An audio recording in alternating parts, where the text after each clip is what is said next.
오늘의 말씀 고린도전서 1장 10절부터 17절 말씀. 하나님 아버지, 한 주를 시작하는 월요일 아침 이 시간에도 주님의 은혜를 한 마음으로 주 앞에 나오게 하시니 감사합니다. 이 시간에도 우리 모두에게 말씀을 통해 하나님의 음성을 들려주옵소서. 예수님 이름으로 기도합나이다. 아멘. 할렐루야. 성교회 성도 여러분, 오늘 하루도 하나님의 은혜와 평강이 여러분 삶 가운데 넘쳐나길 축복합니다. 오늘 우리에게 주시는 하나님의 말씀은 고린도전서 1장 10절에서 17절까지의 말씀입니다. 오늘 본문의 고린도 교회에 참 문제 많은 교회였습니다.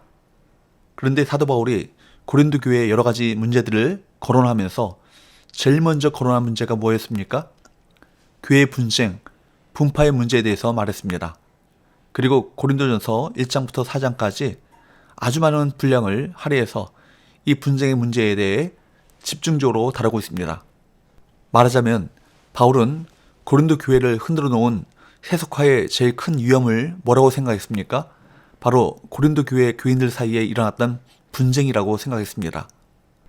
그래서 바울은 분쟁하는 고린도 교회에 온전히 합할 것을 고민했습니다. 이제 고린도 교회가 어떻게 하나가 될 것인지, 그들이 누구에게 속했으며 무엇을 붙잡아야 할지를 생각해 보길 바랍니다. 바울이 고린도를 떠나 에베소에 잠깐 있을 때 그곳에 있는 사람 중 글로에라고 하는 여성도의 집안 사람들을 통해 고린도 교회에 여러 어려움이 있다는 것을 들었습니다. 그중 가장 심각했던 것이 분쟁 문제였죠. 10절에서 11절, 형제들아, 내가 우리 주 예수 그리스도의 이름으로 너희를 권하노니 모두가 같은 말을 하고 너희 가운데 분쟁이 없이 같은 마음과 같은 뜻으로 온전히 합하라. 내 형제들아, 글로의 시편으로 너희에 대한 말이 내게 들리니 곧 너희 가운데 분쟁이 있다는 것이라. 사도 바울은 고린도 교회 교인들을 지칭하며 형제들아 라고 말합니다. 11절에서도 한 번 더 내 형제들아 라고 말합니다. 여기서 형제들이라는 말은 남자들 뿐만 아니라 여자들도 포함하는 말이죠. 즉 형제 자매들을 의미하며 사용된 말입니다. 이 말은 사도 바울이 그리스도인을 지칭하는 데 사용한 가장 표준적인 용어입니다. 이 단어가 바울 서신에서 나오는 횟수의 29%가 거의 30%가 고린도전서에서 사용되었다는 사실은 무엇을 의미하겠습니까? 분쟁으로 갈라진 고린도 교회 교인들에게 그들이 주 예수 그리스도 안에서 모두 한 가족임을 강조하려 한 것이 아니겠습니까? 바울은 혼란한 상태에 빠진 고린도 교회 성도들에게 주 예수 그리스도의 이름으로, 즉 주님의 마음과 권위로 권면하기를 원합니다. 바울의 고민이 무엇입니까? 같은 말을 하라는 것이죠. 교회 안에서 이단 사설이나 왜곡된 말을 하지 말고 참된 복음, 참된 진리를 말하라는 것입니다. 하나님과 그의 아들 그리스도에 대한 이해에 있어 한 목소리를 내라는 것입니다. 또한 바울은 분쟁하지 말고 같은 마음과 같은 뜻을 품고 온전히 합하라고 권면합니다. 교회 안에서 성도 간의 마음이 갈라져 있고 뜻이 다르면 분쟁으로 치닫게 될 위험이 큽니다. 그 배후에는 누가 역사합니까? 분열의 영인 사탄이 활개치며 돌아다닙니다. 그러므로 교회는 어떤 연유에서든 이러한 분쟁과 분열의 조짐이 나타날 때 속히 연합을 위해 노력해야 합니다. 교회는 예수 그리스도 안에 있는 화해 공동체이고 모든 성도는 그리스도의 몸을 이루는 소중한 지체들이기 때문입니다. 그렇습니다. 교회 분쟁의 원인과 대상을 찾아내는 것도 중요하지만 우리는 먼저 예수 그리스도 안에서 한 몸이라는 우리의 존재를 생각해야 합니다.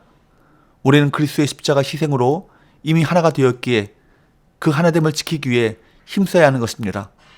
교회 안에 분쟁이 있다면 복음으로 돌아가 다시 우리가 어떤 존재인지 생각해야 할 것입니다. 12절, 내가 이것을 말하거니와 너희가 각각 이르되 나는 바울에게, 나는 아볼로에게, 나는 게바에게, 나는 그리스도에게 속한 자라 한다는 것이니.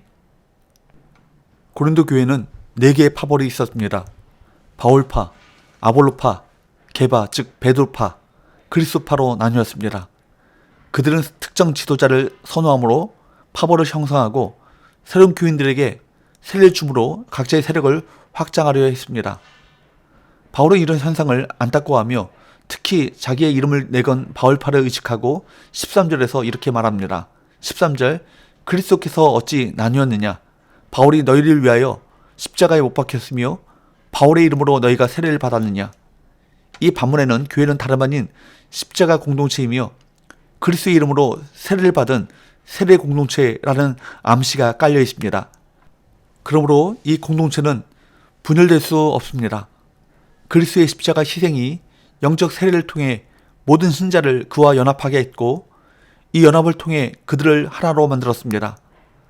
교회는 나뉠 수 없는 그리스도의 몸인 것입니다.